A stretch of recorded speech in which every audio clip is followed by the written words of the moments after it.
धीरे धीरे कह रहे मेरी सुन ली जो भरता भरता धीरे धीरे कह रहे इधर देखो ना घर लाड़ो सियानी हुई गई है घर बिटिया सियानी हुई गई है भरता भरता घर कन्या सियानी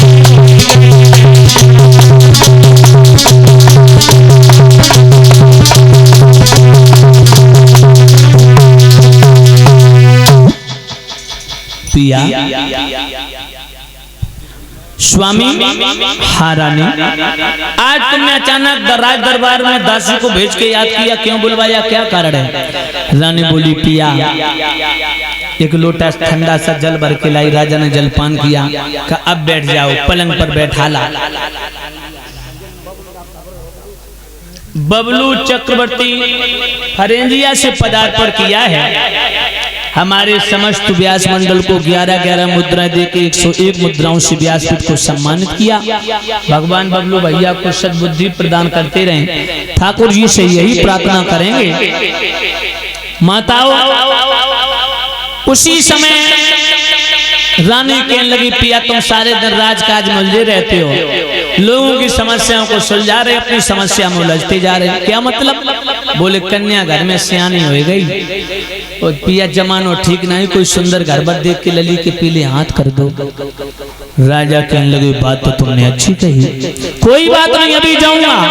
मेरे 5 बेटा जवान हैं, 5 से विचार विमर्श करके परामर्श करके सुंदर घर भर की तलाशी करवा के बेटी के पीले हाथ करवा दूंगा। ठीक है, राजा चल देते हैं। भक्तों राज दरबार में पहुंचे, मंत्री संतरी सब खड़े होकर के राजा को दंडवत प्रणाम करते हैं। महाराज की जय हो, मंत्री का प्रणाम स्वीकार हो महाराज। मंत्री कहिए महाराज। आज राज दरबार में कोई मुकदमा नहीं लिया जाएगा। बिल्कुल महाराज, आज हम अपने घर के विषय पर चर्चा करेंगे। बिल्कुल महाराज, आपका आदेश होगा वैसा ही होगा महाराज। बोलो। देखिए क्या कहता है जनाबे आला, मुनादी वाला क्या कहता है, सभी जनता जनार्दन, मंत्री संतरी भजंत्री, आज हमारे महाराज का आदेश है इस 20 विषय पर महाराज चौराहे पर जा रहे, लास्ट दिन है, खर्चा करेंगे। वो तैयार हो जाओ, अपना अपना आचार दो। जी महाराज। 20 विषय पर खर्चा नहीं, 20 विषय पर चर्चा। ओहो चर्चा, आचार नहीं, अपने अपने विचार। हमने समझी घर से आए परामटे लाए होंगे तो अचार मांग रहे। चलो कोई बात नहीं महाराज, चर्चा करेंगे चर्चा। एक बात तो कहेंगे भक्तों, जिसका मंत्री उल्लू हो वो राजा का राज चौपट हो जाता है, ध्यान रखना। अब ऊंचा सुनते हैं महाराज, उल्लू बताओ चाहे कुल्लू। माताओं बहनों भाई बंधुओं, राजा ने कहा शादी के विषय पर, अपनी कन्या के विषय पर चर्चा करेंगे।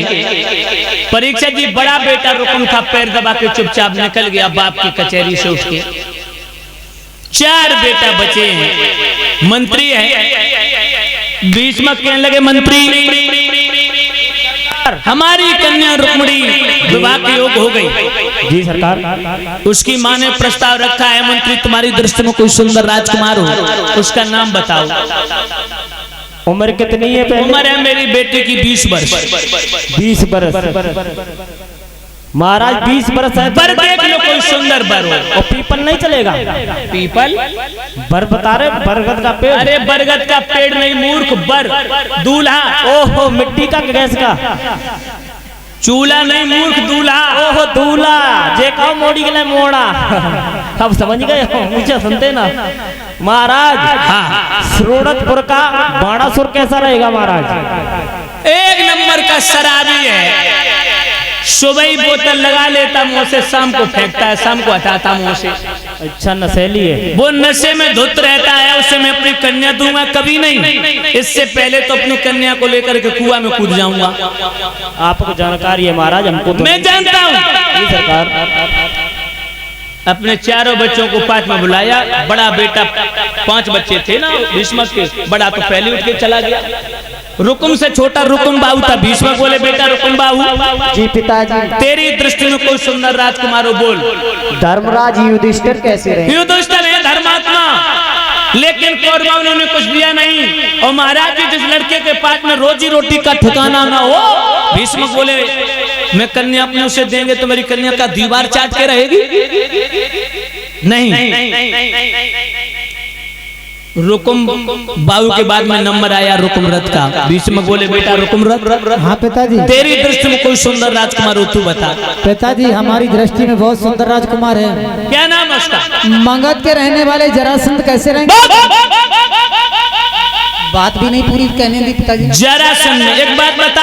हाँ। जरासंध का नाम लेने से पहले तूने ये सोचा नहीं उसके अंदर खूबी कौन सी नजर आई? और कमियां कौन सी उसमें है? सबसे बड़ी कमी तो ये है कि जरासंध की आयु है 148 साल और मेरी कन्या की उम्र है 20 वर्ष। अरे पिताजी तो क्या हुआ, बलशाली तो है। वो कल मर जाएगा, मेरी बेटी रड़ापा काटेगी। अरे बलशाली है पिताजी तो क्या हुआ?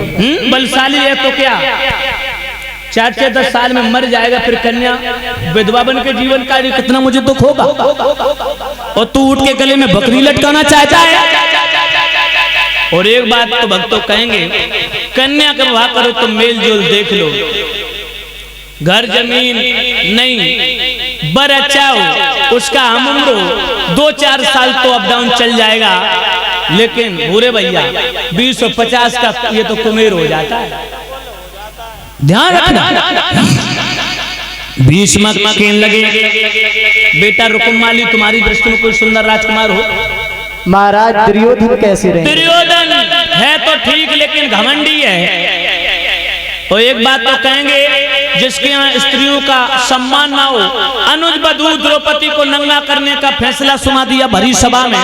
जो छोटे भैया की पत्नी बेटी और कन्या के समान होती है, वो अत्याचारी दुर्योधन को अपनी कन्या देंगे। और पांडव हाथ पे हाथ धर के नहीं बैठे, एक दिन महाभारत होगा, दुर्योधन के लहू के प्यासे बन जाए, उसकी जिब्या खींच लेंगे, वो मर जाएगा, फिर बेटी रड़ापा काटेगी।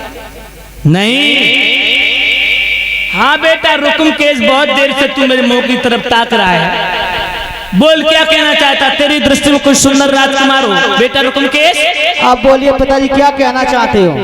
हम ये कहना चाहते तेरी दृष्टि में कोई सुंदर राजकुमार हो, तू बता। हम बताएंगे, बोल बढ़िया, पहले आप तालियां बजवाइए।